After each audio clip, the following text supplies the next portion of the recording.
Hello everyone, welcome back to the channel. Today I'm going to be talking about episode 7 of Star Wars The Bad Batch, the episode entitled Battle Scars. And before going any further, I need to mention that there will be spoilers in this review, so if you haven't watched this episode, then you probably shouldn't be watching this video unless you really want to be spoiled. With that out of the way, let's get on with the review. The episode begins with the Bad Batch making a daring escape from a planet while being fired upon by fighters in pursuit. They eventually jump into hyperspace and return to Ord Mantell with the bounty that Cid had hired them to retrieve. As Hunter and the Batch discuss finances with Cid in her back office, they hear a commotion outside in the bar. A mysterious figure has arrived, and as he pulls his cloak off, it is revealed that this is Captain Rex. Now, we kind of knew that he was going to show up at some point in this series because he was in the trailer, so it was very thrilling to see his arrival in this episode.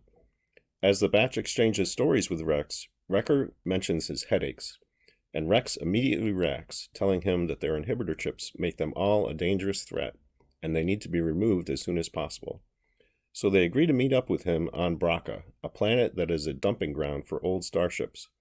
Their destination is a Jedi cruiser, which contains the necessary medical facility to remove their chips. Rex knows this, obviously, because he had his own chip removed in the same type of facility, assisted by Ahsoka. Rex obviously doesn't mention the young Jedi to the Batch because it would undoubtedly put her in danger from Order 66. Now they proceed carefully toward the cruiser, trying to stay out of sight from the Scrapper Guild, who is patrolling the area. Once inside the cruiser, they have a run-in with a Dianoga creature, who attempts to make a meal out of Wrecker. Thankfully, he escapes with the assistance of the others. They reach the medical bay and proceed to examine Wrecker. But as Tech tries to help him, suddenly his chip activates, and it's too late. He throws Tech against the wall, pulls out a blaster, and begins firing on the others, accusing them of being traitors in violation of Order 66.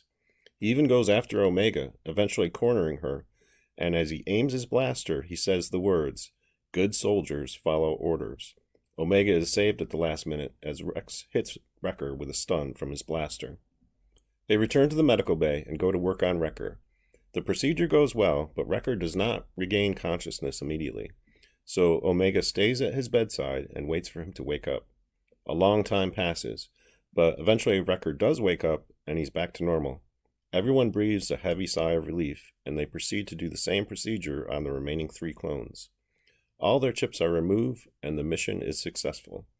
There's a moving scene here between Wrecker and Omega where he expresses a heartfelt apology to her for his attempt on her life. She, of course, understands, since she has a good bit of knowledge about the nature of the inhibitor chips and how powerful they are in terms of controlling the actions of the clones. The episode ends with Rex and Hunter parting ways and each telling the other that they can help each other out in the future. But this conversation is unfortunately observed by the Scrapper Guild's patrol, who proceed to inform the Empire about their presence on the planet. So this definitely spells trouble for the Batch. Overall, I really enjoyed this episode. It was great to see Rex again, and this episode finally resolved the whole issue regarding their inhibitor chips, and did so, thankfully, without any of them dying in the process. Although, there were some very tense moments when Wrecker went off. The other interesting aspect of this episode is the element of these clones, including Rex, trying to figure out their place in the new Empire. Rex's allegiance is obviously to the Old Republic, and he is clearly collaborating either directly or indirectly with the people who will eventually form the Rebel Alliance. So I expect to see more of him in this series, and potentially see him in the Obi-Wan Kenobi series, which I believe is set 10 years after these events. That's pretty much all I have for you today. If you enjoyed this video, please give it a thumbs up, and if you'd like to see more reviews of Bad Batch episodes, think about subscribing because I will be covering all of the episodes of the series on my channel. So until next time, I hope you're having a great day, and may the Force be with you. Thanks for watching.